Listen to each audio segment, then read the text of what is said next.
Consistent রিভিশনে থাকতে হবে, মোরাজা করতে হবে এই কোরআনকে হেফজ করে ফেলা এটা সহজ, কিন্তু এটাকে টিকিয়ে রাখা বড্ড কঠিন। যারা তোমরা হেফজ কমপ্লিট করেছো, হাফাজাতুল কোরআন, তোমাদেরকে উদ্দেশ্য করে আল্লাহ রাসূল সাল্লাল্লাহু আলাইহি ওয়া আলিহি ওয়াসাল্লাম বলেন যে তাআহাদুল কোরআন, তোমরা ডেইলি বেসিসে কোরআনকে কি করো? রিভাইজ করো, রিভিশন দাও, মোরাজা করো, এটাকে সম্মান করো। কেননা পোষ মানানো হয়নি এরকম কোন বন্য উট যদি এটা রশি ছেড়ে দেওয়া হয়, এটা যেমনি ছুটে পালায়, দৌড়ে পালায়, এটারে ফিরে আনা যেমনি কঠিন, কোরআন হেফজ করার পরে, মুখস্থ করার পরে কেউ যদি ভুলে যায়, ওইটারে আবার রিভাইভ করা তার চেয়েও বেশি কঠিন। এবং আল্লাহ রাসূল সাল্লাল্লাহু আলাইহি ওয়া আলিহি ওয়াসাল্লাম তিনিও যাতে ভুলে না যান, বারবার কোরআন পড়তেন, বারবার রিভাইজ করতেন। রাসূল সাল্লাল্লাহু আলাইহি ওয়াসাল্লামের কষ্ট হয়ে যেত, ফলে আল্লাহ তাআলা বলেছেন, নবী আপনি তাড়াহুড়ো করে এত কষ্ট, এত প্রেসার আপনার উপর নেওয়ার দরকার নেই, আমি আপনাকে পড়িয়ে দেব। জিবরিল যখন পড়ে শুধু ফলো করেন, সেটা একবার পড়ে নিন, মুখস্থ আমি আল্লাহ করে দেব। এরপরেও আল্লাহ রাসূল সাল্লাল্লাহু আলাইহি ওয়া আলিহি ওয়াসাল্লাম রেগুলার বেসিসে কোরআন পড়তেন, সাহাবাদেরকে কোরআন শোনাতেন, আবার সাহাবাদের কাছ থেকে কোরআন শুনতেন। এবং সারা বছর কোরআনের যতটুকু নাজিল হতো,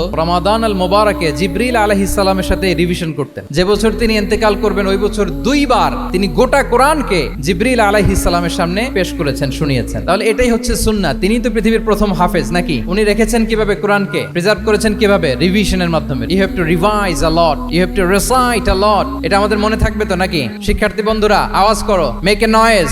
মনে থাকবে ইনশাআল্লাহ বিইذنিল্লাহ।